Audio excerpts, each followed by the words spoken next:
kind of the approach. But I have two businesses. I have a nonprofit and I have a consulting agency. So I have to do them for both. So that gets interesting. But right now I'm like laying out the year of like launches, products, enrollment, and then I'm going to nail down like content and stuff. But I have to do the big picture first, so I kind of know what I need to do. Well, man, okay, so you're working on a lot. And That's it. Yeah, no, it's a lot. But like a lot of people don't know, like, you, and I've known you for a long time. So, and you've been in business, so you're pretty much like my mentor, honestly. But if you could kind of like elaborate. Did I lose you? Can you hear me? Oh. I can't hear anything. Lord Jesus, I was on mute. Looking at you. This is why I don't know. I was on mute. I was talking.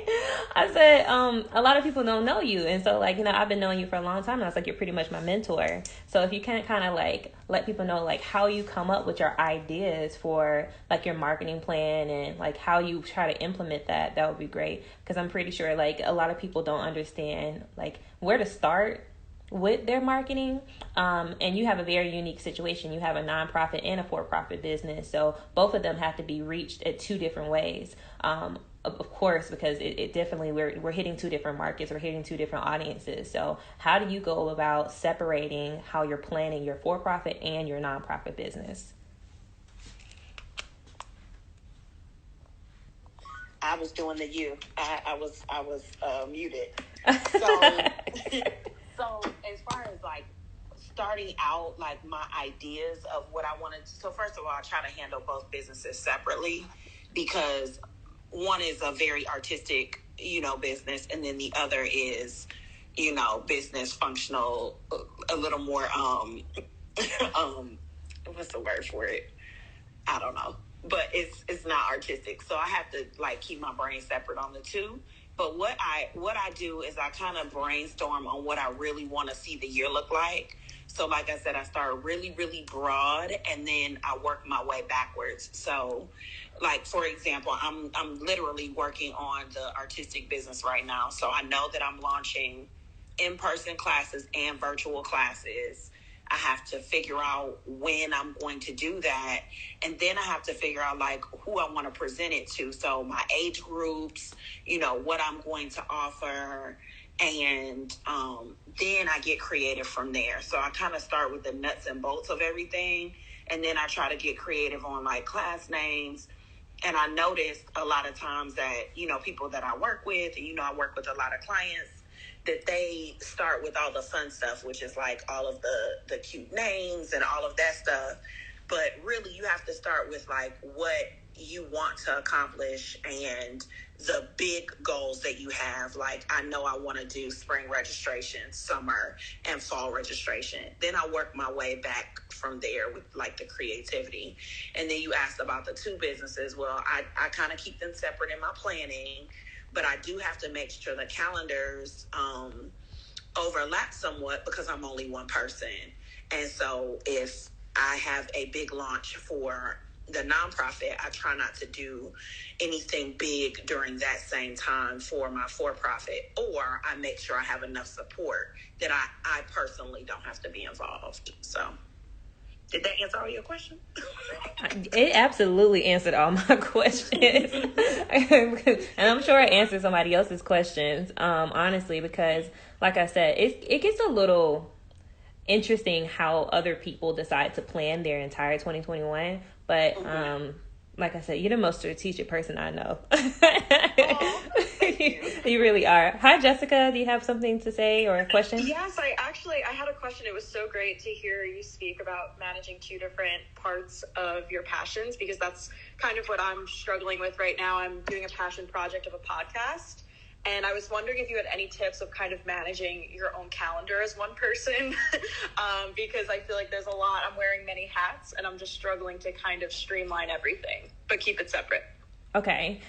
Before Samara responds, I'll tell you what I normally do. And of course, I own a marketing agency, so I handle a lot of people's calendars, a lot of people's calendars, plus my own, so it's super hard. But what I find is that I have to use a an app to keep up with every single thing that I own. And so I use a lot of my Google Calendar, and I also use Asana to keep up with my team and what my team needs. So I used to use Trello. I know Samara's going to talk about Trello, but it's super important to have a CEO day. And I'm not sure if you have that for yourself, but when you have a CEO day, the CEO day is completely dedicated to your business and everything you're doing with your business, right?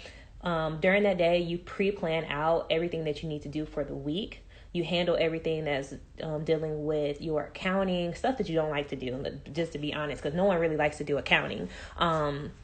Unless you're an accountant. Sorry, if somebody's down here that's an accountant, I really don't like doing accounting. But you handle everything that's for you, and then you have a clear-eyed vision of what needs to happen for everything that's going on. So you have to block out time that's not time that is work-related, like doing projects or whatever. It's planning time. So it's your day to plan to make sure that you have everything on key. And then you send yourself reminders. Put it in your Google Calendar, write it down. I use bullet journals a lot because I really love a bullet journal because I like to see something written, but I also like to see a notification come up on my phone. So Asana helps me a lot with that because it will send me a notification on my phone. It will also send me an email to let me know there's an email, and it can add things to my calendar as well too. So that's what I use to keep myself as organized as possible. And let's be clear, no one's really that organized, I would say so. So we all try to be as much as possible, but that's just kind of what I do. Samara, do you have anything you want to add to that? Yes, I love the CEO day, Chris. I'm big on setting aside time to plan. A lot of times we don't do that because we're so busy. But if you do it, it really, Jessica used one of my favorite words, streamline. It really streamlines your activities, because when you're floating around and you don't know what you're doing day by day or month to month or what's coming up, things pop up on you. And as far as marketing is concerned, deadlines are key. I mean, deadlines are key in operations and as well, in sales as well. But in marketing, when you miss a deadline, you're missing money. So it's really important to set aside that planning time.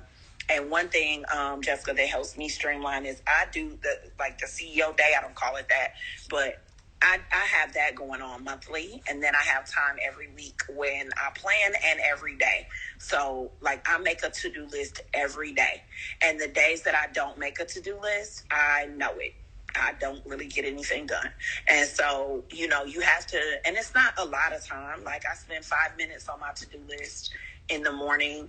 During the week, I spend about 30 minutes on a Monday.